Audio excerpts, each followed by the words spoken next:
Welcome to the IISS. We were at Cartagena this weekend for the Cartagena Dialogue, the principal focus of which was the Pacific Alliance, the four open, liberal economies in the Pacific coast of Latin America, Mexico, Colombia, Chile and Peru. And looking at their grouping, that was the principal focus of the discussion. The Pacific Alliance, of course, is one of many regional free trade agreements and projects that have been launched or proposed since the Doha round stalled. And this proliferation of regional trading agreements raises some questions over the WTO's role and its future. As the GATT, of course, it was rebooted in the mid-1990s, but the governance structure over this time has failed to match changes in the global economy and global trading patterns, in particular the emergence of China, India, Brazil and other large economies, but also the phenomenon of the rise of global value chains. The latest projects, moreover, with TPP and TTIP, both of US design, have a distinctly geopolitical edge to them. So to discuss the questions of global governance and the geopolitics around it, we have today my colleague Sanjay Baru, who's the Director of Geoeconomics here at the ISS, and Philip Stevens, who's Associate Editor of the Financial Times. Sanjay, I believe you won the toss and are speaking first. Thank you. Thank you, Nick. Ladies and gentlemen, last year we organized a conference on the challenge before the World Trade Organization posed by the rise of what have been called mega regionals, the Trans-Pacific Partnership and the Transatlantic Trade and Investment Partnership. And the decision to organize this conference was shaped really by a fascinating lecture that Pascal Lamy delivered in Melbourne in November 2012, where he spoke about, and I quote, "The rising weight of influence of emerging economies has shifted the balance of power in the global trading system, and there has been a redistribution of the geopolitical deck of cards on a global scale. This idea of a shift in the balance of power, which is very much a concept from geopolitics, and its application to world trade was an interesting idea. It then became the focus of the WTO's annual publication, the World Trade Report, in 2013. And it's the kind of thing which we thought was exactly the kind of issue that the Geoeconomics and Strategy program and the IISS should focus on, because this program tries to weave together geopolitical trends and global economic trends and see the impact of changing economic balances on geopolitical relationships. So we brought together a group of economists, trade economists, in fact some of the world's top trade economists, Jagdish Bhagwati being one of them, Arvind Subramaniam from the Peterson Institute in Washington DC, and distinguished geopolitical analysts including Ashley Tellis from the Carnegie Endowment in Washington DC. But we also had Pascal Lamy, the former Director General of the World Trade Organization, and Supachai Panishpakdi, the former Prime Minister of Thailand and the former head of the World Trade Organization. So we brought together very interesting and important minds from Europe, from the US, from Asia. We had participants from China, from Brazil, from India, and put together a workshop. And this book, which we have in front of you this afternoon, is a product of that workshop. Philip Stevens was one of the discussants at that workshop, and therefore we are delighted that he's joined us this afternoon here at Arundel House. The fact is that trade has always been linked with geopolitics. It's not a new phenomenon. But one of the important consequences of the post-war system, economic system, which created the International Monetary Fund and the World Bank and other international organizations, was that there was a global framework for trade, which widened free trade around the world, increased the share of trade in global income. And for 30-40 years, we saw unprecedented increase in trade. But an interesting phenomenon of the post-Cold War period, and there's a nice chart in Praveen Krishna's unedited paper, which would be available on the IISS website. This book has his edited paper, where he shows how there were virtually no preferential or free trade agreements, regional, sub-regional preferential or free trade agreements till 1990. In fact, there were just a handful of them till 1990. And then from 1990, the curve simply goes up like this. From 1990 to 2010, over a 20-year period, there's been a massive proliferation of preferential trade agreements and free trade agreements. When many of these PTAs and FTAs were launched in the 1990s, many countries saw them as what we call building blocks of multilateralism. For example, in my own country, India, where the government had a problem signing up to the WTO and many of the agreements of the WTO. PTAs, for example, with ASEAN, were used as a political tool to make multilateral commitments more acceptable. So when you say that you're doing a preferential trade agreement with your neighbors because you want to widen trade with your neighbors, that's easy in a democracy for political parties to sell. Very few people object to trade liberalization in a neighborhood context.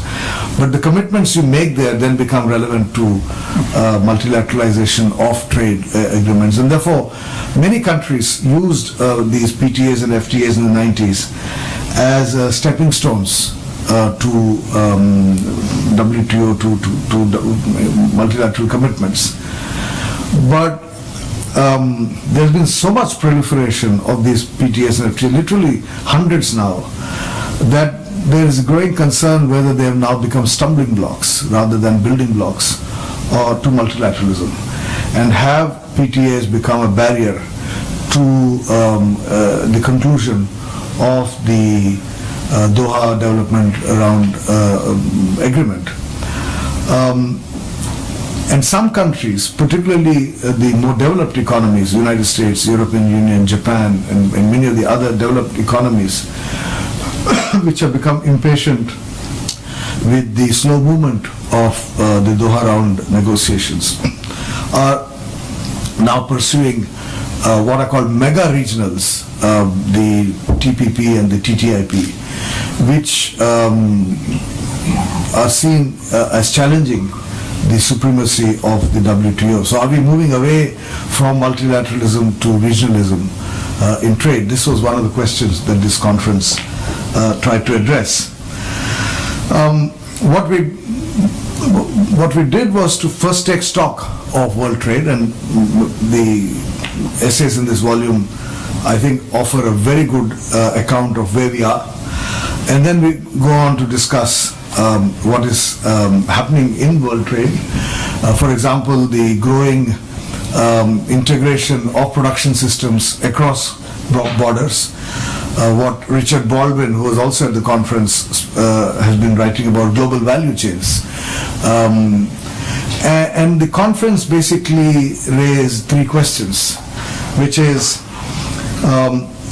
fast-track liberalization through mega regionals a way of circumventing the barriers to a multilateral agreement in the WTO, or are the mega regionals really a business response to growing integration of value of production processes? In other words, do companies not worry any longer about an international trade agreement as long as there's a trade framework that binds in countries in which they have production bases, so that movement of goods within a production system is made easier, or is in fact the TPP, are in fact the TPP and the TTIP a response to the rise of China as the preeminent trading power in the world? In other words, are the motives for mega regionals economic, business, or political? That is the question that our conference tried to address, and the papers in this volume provide answers to those. Seek to provide answers to those questions. The third issue about the TPP and the TTIP being more a geopolitical response rather than economic response is an idea that sprung out of a fascinating book that Edward Luttwak wrote called The Logic of Conflict and the Rise of China, Logic of Conflict versus the Rise of China, in which he put forward the proposition that China was not really a military threat to the West, but an economic threat, and therefore the West needs an economic response. And unlike in the case of the Soviet Union, it's not a geopolitical containment which is warranted, but a geo-economic containment. And I encouraged Ashley Tellis to explore this idea, which he tries to do in his paper. Ashley has an interesting argument. His argument, of course, is that the GATT system was created by the United States to ensure a global trading system in which the US remained number one, and given the fact that the US has been sliding down as a trading power, it is natural that the US would look for other options, and the TPP would be one option. I personally think the debate is still open because there are genuine business and economic arguments that weigh in favor of these mega regionals. The literature, if you see, there are convincing arguments for what some call fast-track liberalization, to hold up a gold standard for others to aspire to, and that those countries which are unable to speed up trade liberalization can go on a slow track and hope to catch up. Whichever side you are on, as far as this debate is concerned, I think the bottom line, which this volume draws attention to, is that the rise of China, and in general the rise of emerging economies, including India, Brazil, Indonesia, Mexico, and many other trading nations, has altered the structure of global trade. For one thing, the trade flows are no longer north-south as they were when GATT was launched. They have become increasingly south-south, and therefore the structure of the world economy is changing, which is why we have Rubik's Cube on the cover. Things are changing all the time, and till there is some new balance that is struck, the global trading system would remain in a flux. I think that is my own view. The book ends with a plea from Pascal Lamy for a return to the WTO, for a strengthening of the multilateral system. Lamy, as a former Director General of the WTO, of course, is seriously concerned about regionalism or mega-regionalism, and so there are serious concerns about the emergence of these new blocs, but it seems to me that they are inevitable in a global system which is in flux. I'll stop with that. Thank you, Sanjay. Philip, please. Thank you very much. I'd like first to commend IISS for the Geoeconomics program and for this excellent short selection of essays. Sanjay said I was lucky enough to go to their conference in Bahrain, and as someone who's more familiar with geopolitics than geoeconomics, I was reminded, if I had to be, how geoeconomics has been driving geopolitics for the past couple of decades. In his introduction to the book, Sanjaya quotes the Nobel laureate Thomas Schelling when he says, apart from war and occasionally migration, trade is the most important relationship between states. And as we've seen, it drives power shifts in the world. The biggest geopolitical event of the present century so far, I think, was probably China's accession to the WTO. My starting point in looking at these issues, and I think that of the authors, is that we've all been beneficiaries of the open trading system. Prosperity in the West is in significant part the product of the system developed, as Sanjaya said, in the GATT and then the WTO. And it was this liberal open system that made possible the rise through their integration into the world economy of the new powers of the South and the East. And no one, I think, proposes to dismantle the present system. You hear north, south, east and west dissatisfaction with the present system, but no one wants to dismantle it. I think the question for me is whether both the new and the old powers have sufficient incentive and political will to develop and deepen the rules, so that the de facto integration of national economies, you think of supply chains in manufacturing most obviously, is matched by some refurbishment of the global trading rules. Or whether geopolitics, in the form of national, territorial and other rivalries, begins again to take precedence over the emotions of geopolitics, begin to take precedence over the economic logic of geoeconomics. And for me, the big question of the work for the world in the next 5 or 10 years or so is, can we find an equilibrium between economic interdependence and political competition? And I think that's as clear in trade as in other areas. So can globalization survive multipolarity unless we also have multilateralism? And that's the debate at the heart of this series of essays, and written as they are by a sort of galaxy of scholars and experts, they don't always reach the same conclusion. Some, as Sanjaya said, see the trend towards regional plurilateral trade agreements like TPP, TTIP, as building blocks for multilateral progress.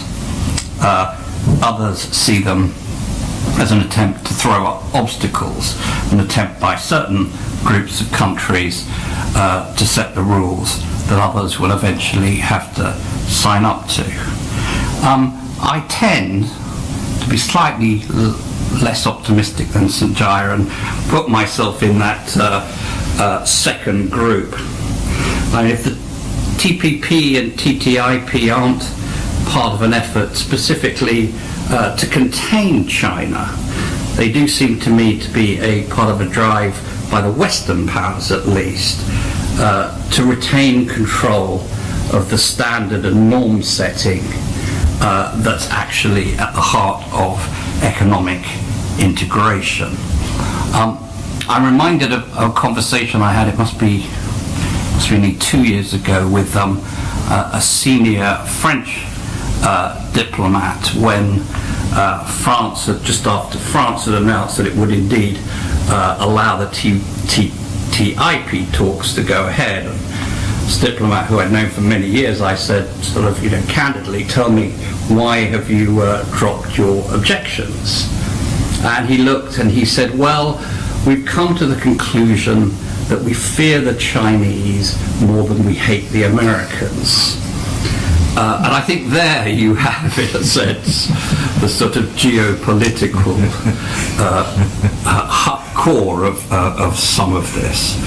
I'm also slightly pessimistic because I think that, in a way, this is because I'm a product of a particular era, that multilateralism needs, if not a hegemon, then a very powerful champion. And I'm very impressed by the work that Sanjaya mentioned done by Ashley Tellis in terms of looking at the way that the US set up the system after the Second World War. And it does seem to me that there was a perfect coincidence then between America's national interest and the broader interests of what you might call the West. Opening up Europe was good for Ford and IBM and all these other American businesses, but it was also good for a Europe that had been devastated by war, and it provided the engine of prosperity and also, quite naturally, a mutual bulwark against Soviet communism. But when I go to Washington now, I hear quite a lot of Americans sort of talk as if what was for them a win-win situation, national and multilateral interests coinciding. I hear them talking about it now as more a zero-sum game. Why should we Americans be promoting, protecting multilateral rules, championing a system that empowers now our principal geopolitical rival, China? So there's a divergence, I think, between US national interest or perceived national interest and multilateral interest. And what you have, I mean, the risk is of a sort of a dangerous feedback loop in which geopolitical rivalry begins to drive geoeconomic fragmentation. Now, some have seen actually sanctions against Russia after its intervention in Ukraine as sort of indicative of this trend. I tend to see them rather as a special case, but I think the dangers do run wider. Free trade needs champions, and if the US is less inclined to make the case for the liberal order, and Europe's too preoccupied with its internal problems, who are these champions going to be? India, China, Brazil? All these nations quite rightly say the existing rules-based system was designed largely by and for the West. But the question is, are they ready to take the lead in rebuilding the system? Now, to conclude, as I said at the outset, and I think these essays eloquently demonstrate, multilateral trade liberalization has done more to improve human welfare than almost any other policy you can think of. But an integrated global economy needs some sort of global political architecture. And there I'm beginning to have my doubts. Thank you. Philip, thank you very much. I'd like to open this up to questions immediately, or indeed interventions from the floor. Who'd like to go first? Edwina Morton, just ahead of you, sir, so please. Thank you. Just picking up on what Phil just said, and both times actually. In looking back at what happened after World War II. Yes, there was a coincidence between US interests and world interests. Had there been, at the time, a veto for a communist-led China, the system would have looked incredibly different. the test of the system, to me, was the fact that it was sufficiently open and accommodating that when both India and China, for domestic reasons, changed their policy towards many things, but including their aspiration to join the world trading system, the system took them in. And you could make the case that the two biggest beneficiaries of that regime set up after World War II have been China and India. So my question is, at the moment we're dealing with a China that at best is a state capitalist China. It has very different attitudes to many aspects of the economic regime internally in China than we would have. You're asking us to accommodate those concerns in a multilateral trading system. Are we not in danger of bending over too far to accommodate a China which itself is changing, and perhaps 10 years from now we regret some of the things that might have to be built in to bring China into a newly refurbished system? In other words, it's not just the world trading system as the Blocs, but China, the biggest difficulty in trying to figure out what the system should actually produce also in the Blocs. So how do we navigate all that? Well, first of all, actually, India was a founding member of GATT. China was not. So it's not that India was accommodated into GATT or the World Trading System. It was a founding member of that World Trading System. And there are several other countries which were founding members of that World Trading System. China then negotiated its entry, and in negotiating its entry, made many concessions to secure entry. And therefore, any multilateral system is one in which those who are members of it, induct new members, as long as they're willing to follow the discipline of that regime. So I don't think it's a question of us versus them. Anybody can join a multilateral system as long as they adhere to the rules. The real problem, which is what the World Trade Report and Pascal Lamy drew attention to, is that the political clout of these countries has grown. And not just the political clout, but the share of world trade has grown. So we now have a situation where you have, on a parallel track to the multilateral system, a US-led initiative called the TPP, and in fact a China and Asian-led initiative called the RCEP, the Regional Comprehensive Economic Partnership. Now the TPP excludes China and India. The RCEP excludes the United States and the European Union. Right? So I think the real concern is, are we going to go down this route where emerging economies have their own club and developed countries have their own club, and therefore weaken the multilateral system? Or should we remain within the multilateral system, giving, taking, in a way in which some countries benefit, some, you give some, you lose some, but at the end of the day, preserve the multilateral system. So I'm not too sure whether you could argue that here is an organization of which China was an outsider. It no longer is. It's now very much, in fact, China is an active member of the WTO system. So the challenge for the world is the WTO versus TPP, RCEP, TTIP, and many other regional groups, some of which have the objective of fast-tracking trade liberalization, which is good. But some of them have the objective of keeping others out, which is not necessarily good. Philip. I agree with Sanjaya that in a way that's why I was sort of trying to say how the danger is that sort of geopolitical rivalry drives geo-economic fragmentation, that people, as you said, cluster into groups. I do think you have a point in the sense that the new sort of generation of trade agreements aren't really about trade.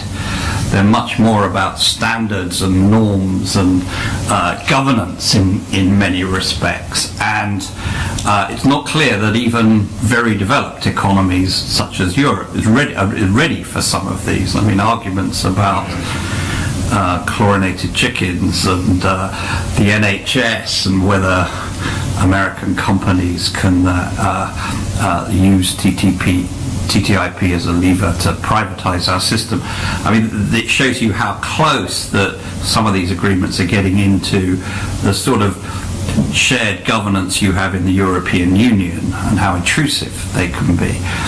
And I certainly think that a lot of the rising states, and this isn't just a China thing, are just not ready for, if Europe and these advanced economies, very similar democracies are struggling, then I think that countries which are sort of jealous of their sovereignty, sometimes because they just sort of feel they've only recently acquired the sort of sovereignty in its full sense, are not going to join.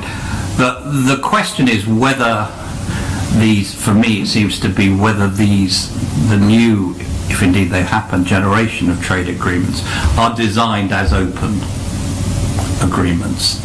Whether there is a presumption that anyone who meets the rules and is prepared to sign up to them will be allowed at some point to join them, or whether they're designed to lock out some groups of countries.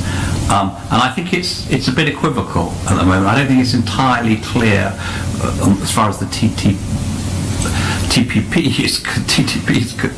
is concerned, whether the fact that China's not in the first round means that it will be forever excluded. But I think you point out well the dangers. Yes, please. Thank you, Mr. I am SS member Vipul Thakur. I've got 2 comments to make. I think part of it Mr. Baru covered just a few minutes ago.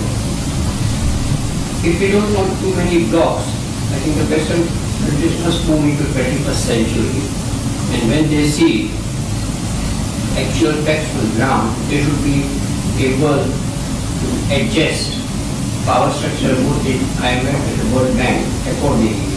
Agreements have been made. It's still ridiculous. It's ridiculously small countries like Belgium or Netherlands, for example, they might have more voting rights in IMF than what China or India have. And another point I want to make is that IMF, for example, has got its own rules when it lends money to members. So I think if you see the recent examples of giving money to Greece or Ukraine, for example, I think most of the rules have been put in the dustbin. I mean, just because they've got votes, they go on giving more money, which is not justified. Thank you.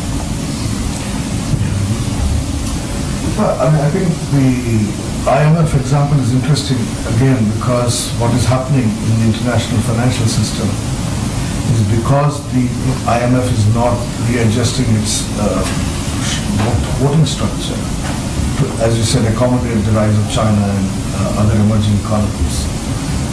Parallel institutions are coming up. In the 1990s, Japan floated the idea of an Asian monetary fund, which the United States shot down.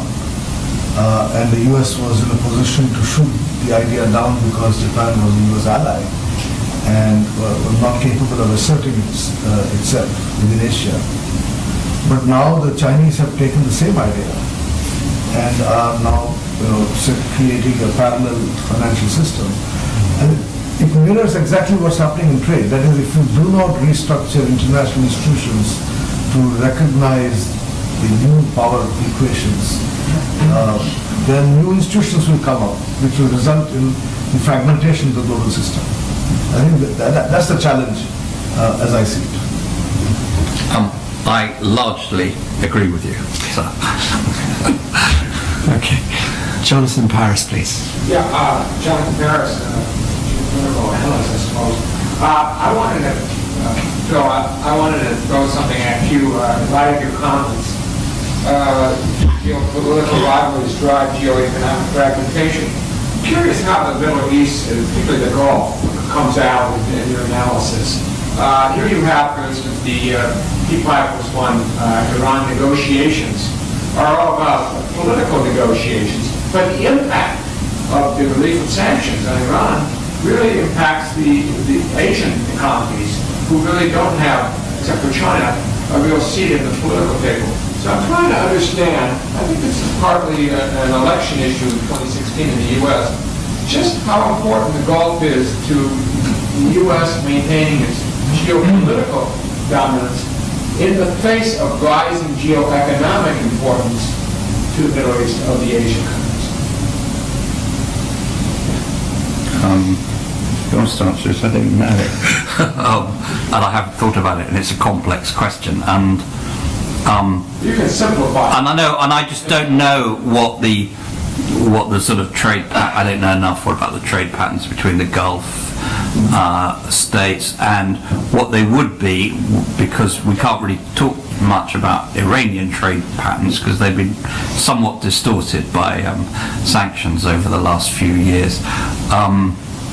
But it would seem to me to say, but this is just, this is just sort of first principle stuff. If you had a solution to the Iran crisis, for all the geopolitical frictions that would create, you might begin to see some pretty large economic benefits from it, unless you assume that but you have to start making assumptions about, are the Saudi Arabia and Iran ever going to get beyond their geopolitical rivalry and their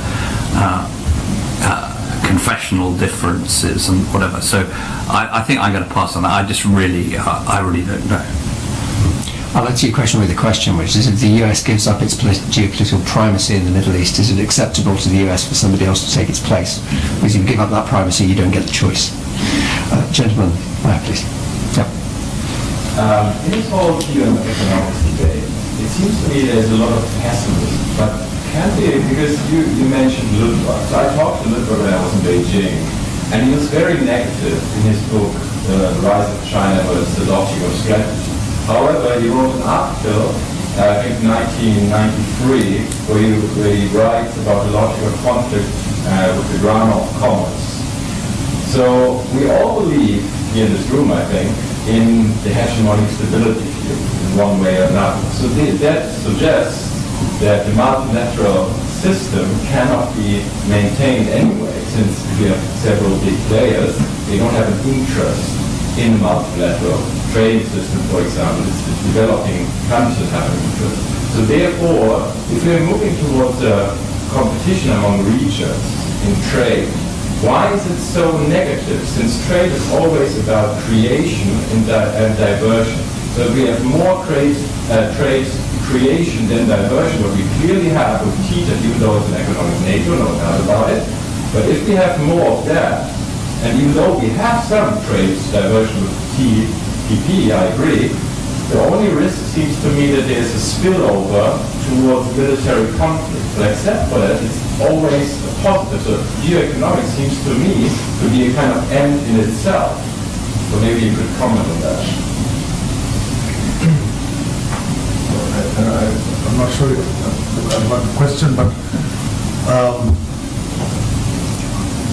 I think the way I would look at the growing competition, or growing fragmentation of the trading system is say that the world benefited from global rules of game. The GATT system widened trade around the world because it created a predictable environment for trade. Countries knew the rules that they had to follow in order to be able to expand their share of world trade. And the uncertainty now arising out of a fragmentation of that world trade system is that you are not sure what are the rules that you have to conform to enter particular markets, because different markets have now different rules. So it's the fragmentation of the rules that is really going to create increasing uncertainty in trade and therefore hurt trade. Having said that, I think it's important to remember that there is no homogeneous response from the developed and developing countries as a whole. In other words, the division is not north-south. The division is not developed versus developing. There are multiple divisions which are emerging in the global system. You have single commodity dependent exporting countries with their own set of interests in the global trading system. You have highly technologically developed manufacturing systems with a different set of interests. And then you have the middle income economies, particularly China, India, Brazil, Turkey, Indonesia, a clutch of middle income economies for whom trade remains a vehicle for industrialization. And it's very different from the trade interests of commodity exporters or trade interests of single product exporting economies. Now when trade becomes the mechanism for industrialization, then the rules that govern trade have an impact on the process of industrialization. I think that's the challenge that many of these countries are trying to overcome by delaying a more and more intrusive governance system.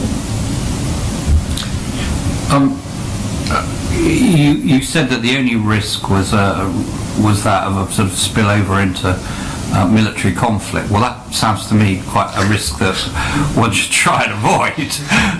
So it's not an inconsiderable risk. I think my own rather simple view is that it's history's taught us that economic interdependence and trade is not sufficient to prevent nations going to war against each other. But it does seem to me that if you, as much as you can remove the frictions in a pretty integrated, interdependent world in areas like trade and investment, you are damping, if you like, some of the forces that might otherwise be leading you towards conflict. Thank you. Lady in the second row, please. I wanted to receive comments from both analysts about investor-state disputes or dispute settlement within the TTIP. And the United States insists that TTIP should include the clause of ISDS, and with a strong opposition from the European Parliament. And there are many experts saying that, just as Philip just said, it's about standards and norm setting. So we should include ISDS. If not, how we can impose ISDS with China, bilateral investment treaty between U.S. and China, or between Europe and China. But as a matter of fact, China includes the ISDS with many countries, with either FTA agreement with many countries, I think a dozen of countries, for 15 years. So I don't think ISDS is a problem. Is there a risk of those geopolitically driven people to distort trade or macroeconomics just because of like you said, a fear of rise of some new market or a fear of something? Philip, would you like to take this one? On the investment rules, I just don't know enough about the detail, I'm afraid. I mean, I do know about the public concern in Europe, but I'm sure there are all sorts of different levels of intervention allowed under these investment rules, and I just don't know about the details. I think on your second question about excluding people, I mean, it does seem to be sort of almost common sense to say that the willingness of different nations to strike economic agreements, whether they're trade or whether they're deeper agreements about standards and norms and investment rules with each other, will be influenced by the behavior of the different parties in other areas. So, you know, if to put it bluntly for China, and I'm not suggesting, the more assertive China is in, say, the East or South China Seas, and I put that in inverted commas, assertive, the more likely that policymakers in Washington or Brussels or Tokyo will be less enthusiastic about bringing China in to economic and trade agreements. Now, you could say that's slightly perverse, because there might be a reasoning that says, look, the way to change behaviour is to reinforce interdependence. But I don't think, in fact, it works like that. No, I think one thing you should remember, that the global system has always reacted in this manner when a new mega trader arrives. Go back to the 1980s when Japan emerged as a major trading power. You look at the entire literature of the creation of the European single market in 1990. The focus was on Japan. Similarly, the US trade laws, Super 1, 301, Special 301, and the imposition of what we call voluntary export restraints, VERs, were all aimed at constraining or compelling Japan to follow global rules of the game. Because suddenly it had emerged as a major exporter and had built up huge trade surpluses with respect to Europe and North America. So I guess China must realize, accept that its rapid emergence as a major trading nation will invite responses from other countries aimed at seeking some breathing space, if you like. Japan voluntarily adhered to many of the export restraints imposed on it. It chose to relocate production bases into Europe to create local employment and so on and so forth. So there is likely to be that kind of pressure on China as well. Thank you. Last question goes to the gentleman in the back, please. Peter Asbury, member. Just I suppose it's a little philosophical question.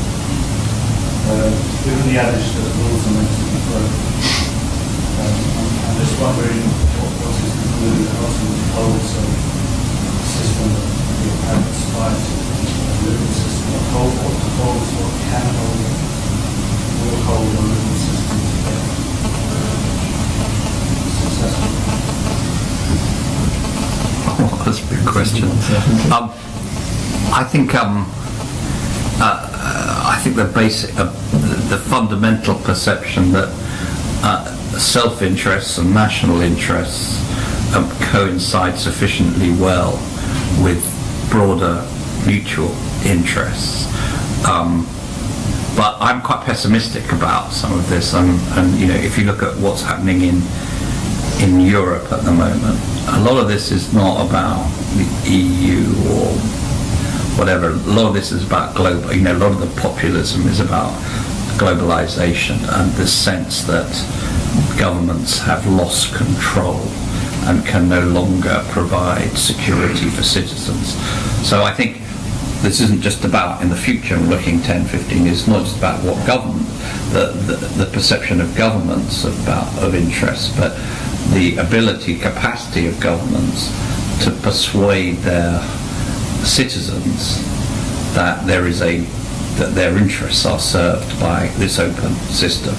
And I think, what's happening on TIP,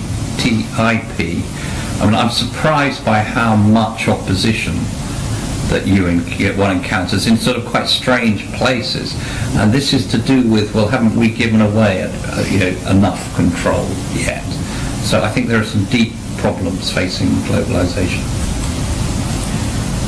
If you read Lamy's essay in this book, as well as his Melbourne lecture and many of his speeches as WTO Director General, and one message he's been trying to convey is that the strength of the WTO was that it was a mutually agreed upon global rules of the game, along with a disciplinary mechanism for those who broke those rules of the game, or contravened those rules of the game.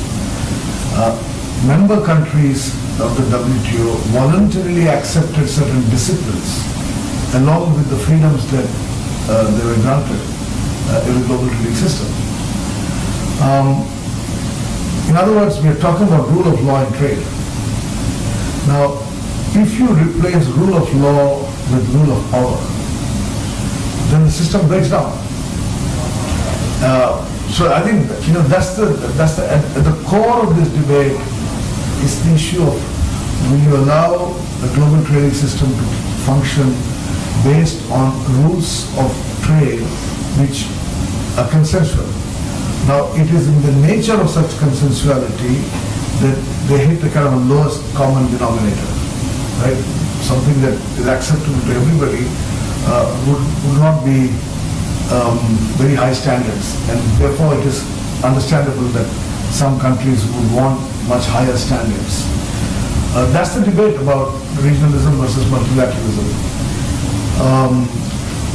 But in the pursuit of higher standards, if we give up a global system based on consensual rule setting, then we're going back to the 19th century, in which the trade followed the flag. What was called mercantilism. Bring it to a close there. I wanted to thank you all for coming. If you have not yet got your copy of the book, but you're an ISS member, check your post box. It should be there soon. Members also have the opportunity of actually logging on online. So if you haven't had your online membership set up, please contact the membership team. It leaves me only to say thank you very much to Philip. Thank you very much to Sanjaya. Please join me.